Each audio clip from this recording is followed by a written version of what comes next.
Assalamualaikum warahmatullahi wabarakatuh. Alhamdulillah wassalatu wassalamu ala rasulillah wa ala alihi wa sahbihi wa mawalah wa la hawla wa la quwata illa billah amma ba'du. Bersyukur kepada Allah dengan ucapan Alhamdulillah karena pada pagi Jumat yang penuh barakah ini kita dapat bertemu kembali dalam rangka pembelajaran melanjutkan materi minggu Jumat yang kemarin. Namun sebelumnya marilah kita awali dulu dengan berdoa. Semoga dengan berdoa ini kita mendapatkan barakah ilmu yang kita pelajari pada hari ini. Bismillahirrahmanirrahim. Alhamdulillahirabbil alamin. Raditu billahi rabba wa bil islami dinan wa bi Muhammadin nabiyya wa rasulah. Rizqni ilma warzuqna fahma rabbi shrah li sadri wa yassir li amri wa hlul 'uqdatam min lisani yafqahu qawli bi rahmatika ya arhamar rahimin walhamdulillahirabbil alamin. Anak-anak sekalian,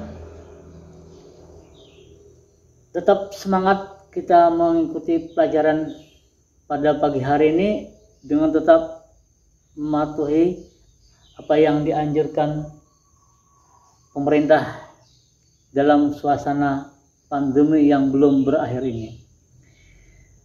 Yuk. Kembali ke pembahasan minggu kemarin, kita sudah membahas tentang muamalah, yaitu macam-macam muamalah. Apa itu muamalah? Kalian sudah tahu. Kemudian juga macam-macamnya sudah tahu kalian kemarin. Di antaranya itu adalah muamalah itu adalah jual beli, kan? Utang piutang, sewa menyewa. Itulah di antara tentang muamalah. Namun yang akan menjadi pembahasan kita selanjutnya ini adalah bagian dari pembahasan ini yang berkaitan tentang muamalah juga, tapi dalam bab yang dalam permasalahan yang lain. Ini adalah tentang syirkah. Syirkah itu apa? Syirkah itu adalah perseroan. Mungkin kalau kalian belajar ekonomi mungkin sudah tahu apa namanya perseroan terbatas, PT atau CP. Di sini kita belajar tentang syirkah di dalam materi tentang agama yang berkaitan dengan kerjasama tersebut.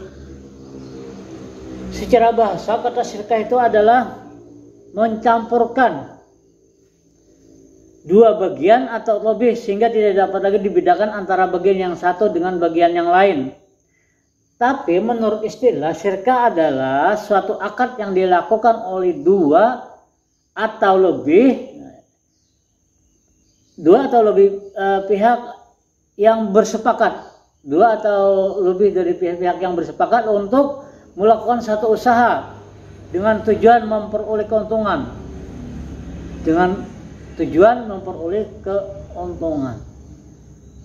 Misal, saya punya modal, dia punya modal, kita kerjasama, kita kerjakan bersama-sama. Kemudian keuntungannya kita jual. Atau saya punya modal, kamu punya tenaga, silakan kamu lakukan. Inilah dianggap yang disebutkan dengan syirkah. Lalu apa-apa saja syirkah itu? Pertama rukun dulu. Rukun dan syarat syirkah. Adapun rukun syirkah secara garis besar ada tiga, yaitu seperti berikut: dua belah pihak yang berakad, berarti orang-orang yang terlibat di dalam untuk melakukan kerjasama itu berakad. Artinya, yuk kita sama dengan niat lillahi ta'ala, yuk kita bersama-sama bersyarikat untuk melakukan suatu usaha. Yang kedua, kemudian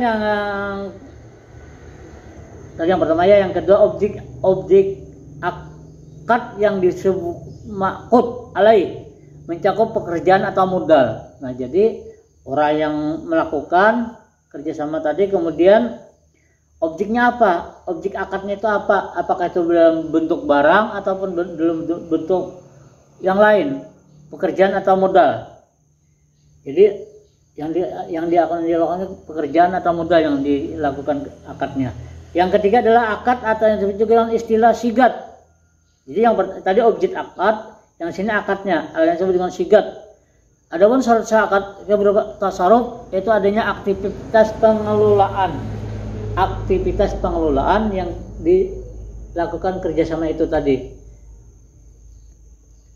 Itu rukun dan syaratnya, yang rukun dan syarat. Perhatikan ini nanti ada soal lagi di akhir, ada soal lagi.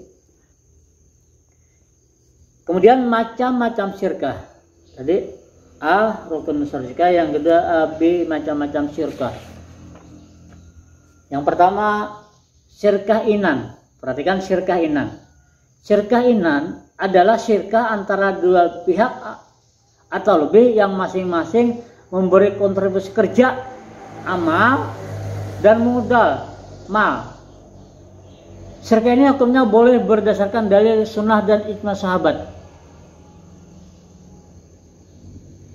Contohnya misalnya saja A dan B sarjana teknik komputer. A dan B sepakat menjalankan bisnis perakitan komputer dengan membuka pusat servis dan penjualan komponen komputer. Masing-masing memberikan kontribusi modal sebesar 10 juta dan keduanya sama-sama bekerja dalam syirkah tersebut. Jadi punya modal, sama-sama punya modal, punya keahlian, sama-sama punya keahlian, kemudian bekerja sama. Akhirnya keuntungan pun dibagi sama. Ini namanya syirkah inan. Yang kedua syirkah abdan. Syirkah abdan adalah syirkah antara dua pihak atau lebih, masing-masing hanya memberikan kontribusi kerja atau amal tanpa kontribusi modal. Kontribusi kerja atau dapat berupa kerja pikiran seperti menulis naskah maupun kerja seperti tukang batu. Sekarang disebut syirkah abdan. Nah, ini beda lagi dengan yang pertama. Syirkah abdan ini adalah masing-masing memberikan kontribusi kerja amal tanpa kontribusi modal. Jadi hanya amal, sedangkan modal punya orang lain. Ayo silakan yang modal, saya siap kerja. Ini adalah namanya syirkah abdan. Yang pertama tadi adalah modal dan amal. Sedangkan ini hanya amal, modal enggak. Namanya syirkah abdan. Perhatikan. Inan, abdan. Abdan hanya tenaga, modal tenaga, enggak punya modal dana. Yang ketiga, syirkah wujuh. Syirkah wujuh adalah kerjasama karena berdasarkan pada kedudukan, ketokohan atau keahlian wujuh seorang di tengah-tengah. Syirkah wujuh adalah syirkah antara dua pihak yang sama-sama memberikan kontribusi kerja, amal, dan pihak ketiga yang memberikan kontribusi modal. Ini hampir mirip dengan syirkah abdan. Dan ada pihak ketiga. Saya punya modal, kita sama punya modal, kita ke orang yang ketiga. Aku punya modal, saya punya modal, kamu punya tenaga. Ini beda dengan yang ini tadi hanya satu orang, yang ini adalah dua orang dengan pekerja. Jadi syirkah abdan dengan syirkah wujuh hampir mirip. Yang keempat, syirkah mufawadah adalah syirkah antara dua pihak atau lebih yang menggabungkan semua jenis syirkah. Syirkah mufawadah adalah pengertian ini boleh dipraktikkan, sebab setiap jenis syirkah yang sah berarti boleh digabungkan menjadi satu. Nah, ini jadi perpaduan antara syirkah-syirkah yang 1, 2, dan 3 ini bisa disatukan menjadi syirkah, namanya syirkah mufawadah.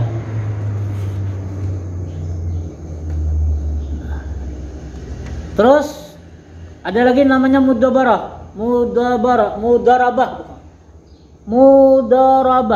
Mudarabah adalah akad kerja sama usaha antara dua pihak, di mana pihak pertama menyediakan semua modal sahibul mal, pihak lain menjadi pengelola atau pengusaha mudarib.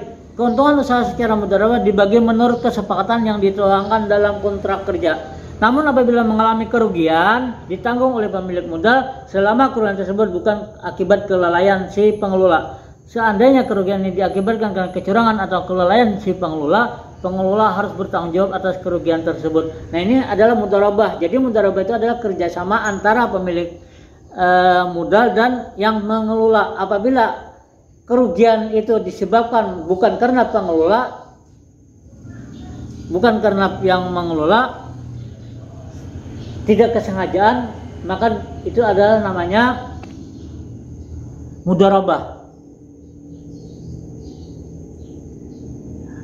Bermirip ya, hati-hati ini mudarabah sendiri itu terbagi jadi dua lagi, mudarabah mutlakah dan mudarabah muqayyad. Itu apa itu? Mudarabah mutlakah merupakan bentuk kerjasama antara pemilik modal dan pengelola yang cakupannya sangat luas dan tidak dibatasi oleh spesifikasi jenis usaha, waktu dan daerah bisnis. Mudharabah muqayyadah adalah kebalikan dari mudharabah, yakni usaha yang akan dijalankan dengan dibatasi oleh jenis usaha, waktu atau tempat usaha. Lanjut, musaqah, mujara'ah dan mukhabarah. Musaqah adalah kerjasama antara pemilik kebun dan petani, di mana sang pemilik kebun menyerahkan kepada petani agar dipelihara dan hasil panennya nanti akan dibagi dua menurut persentase yang ditentukan pada waktu akad.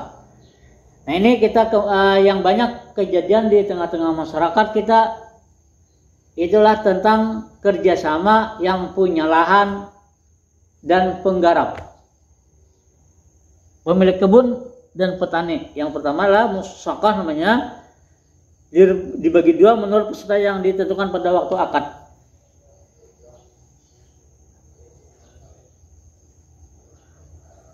Yang selanjutnya mujara'ah dan mukhabarah.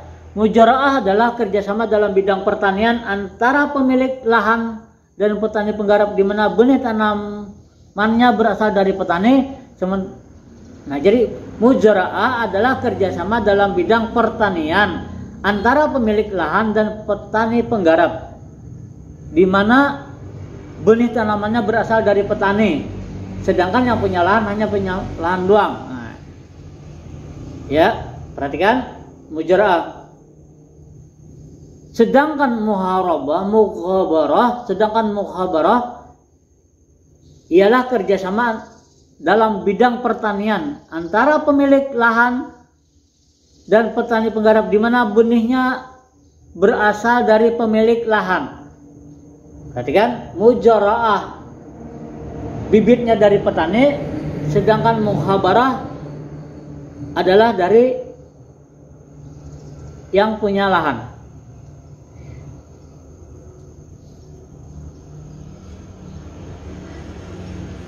Mujara'ah memang sering kali diidentikan dengan mukhabarah. Namun demikian keduanya sebenarnya memiliki sedikit perbedaan. Apabila mujara'ah benihnya berasal dari petani penggarap, sedangkan mukhabarah benihnya berasal dari pemilik lahan. Jadi mujara'ah dan mukhabarah merupakan bentuk kerjasama pengelola pertanian antara pemilik lahan dan penggarap yang sudah dikenal sejak masa Rasulullah. Dalam hal ini, pemilik lahan memberikan lahan pertanian kepada penggarap untuk ditanami dan dipelihara dengan pembagian persentase tertentu dari hasil panen. Lanjut, ini agak panjang materi kita tadi tentang syirkah, sekarang perbankan dan asuransi. Langsung saja, perbankan. Kita sudah tahu semua yang ada di negara kita ini yang paling banyak itu adalah bank konvensional namanya. Bank-bank umum seperti BRI, Mandiri, apalagi Bank Kaltimtara, apalagi BNI. Mungkin kalian sudah tahu semua itu. Nah, sejak tahun 90-an kesini dulu lalu diadakan namanya Bank Muamalat. Itu bank yang berdasarkan agama, namanya Bank Muamalat. Nah sekarang setelah beberapa waktu, bank-bank yang konvensional tadi seperti Bank BRI tadi, Mandiri dan lain sebagainya malah mengadakan sebuah anak usaha cabangnya, misalnya yaitu namanya Bank Syariah Mandiri, Bank BNI Mandiri, Bank Bipal seluruhnya Syariah Mandiri, BRI Mandiri, Bank Bipal Syariah. Semuanya ada syariahnya karena dia semacam berpisah, semacam badan usaha, tapi tetap dalam satu manajemen. Ya kan, mungkin kalian sudah paham semua tentang bank seperti itu. Nah, namun belakangan ini di awal tahun 2021 ini pemerintah ingin merekrut semua bank-bank syariah tadi yang dari Mandiri, BRI dan sebagainya disatukan menjadi satu Bank Syariah Indonesia namanya. Bank Syariah Indonesia, yang sekarang mungkin di tiga ini ada namanya bank, yang dulu Bank Syariah Mandiri ya, sekarang sudah menjadi Bank Syariah Indonesia. Mudah-mudahan kita bisa memperbaiki yang apa namanya tentang kehalalan dari sebuah perekonomian di negara kita ini.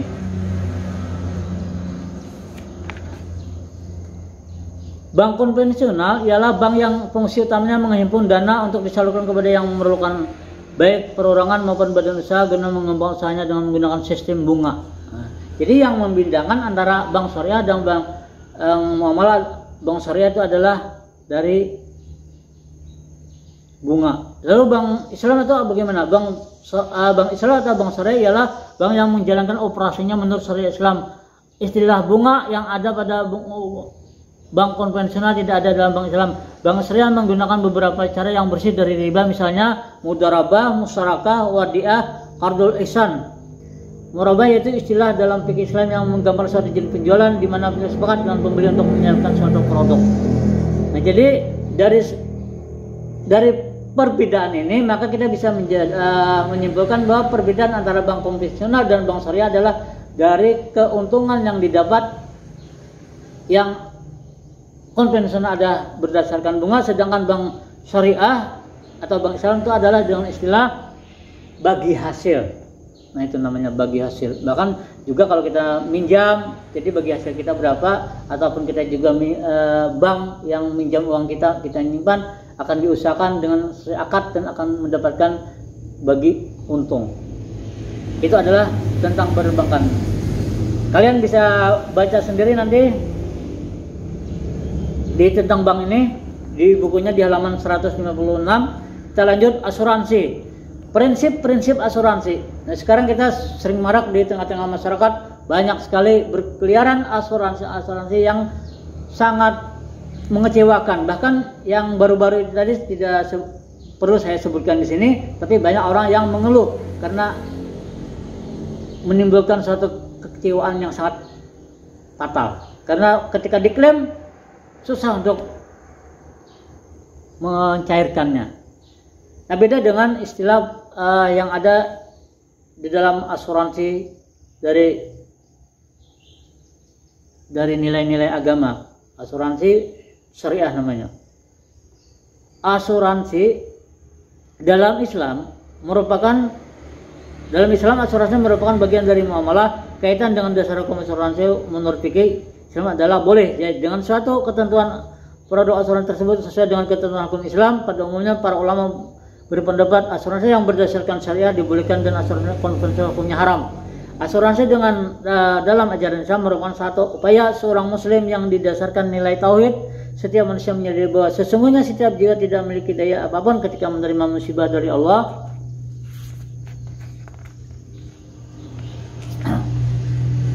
Baik berupa kematian, kecelakaan, bencana Allah maupun takdir buruk yang lain untuk menghalangi berbagai musibah tersebut. Ada beberapa cara untuk menghadapi. Pertama, menanggungnya sendiri. Kedua, mengalihkan risiko ke pihak lain. Ketiga, memilih bersama-sama.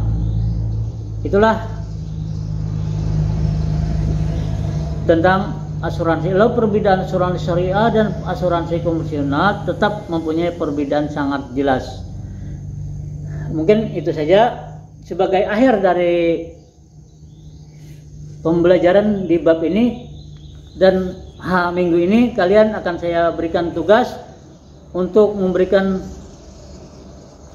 pertanyaan. Pertanyaan adalah perhatikan. Sebutkan macam-macam syirkah.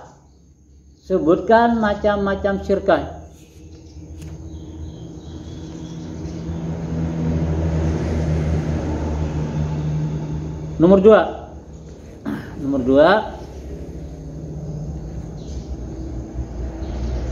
apa perbedaan mujara'ah dan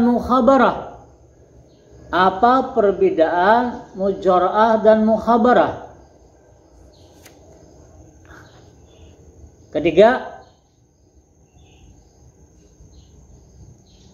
apa perbedaan bank konvensional dan bank syariah?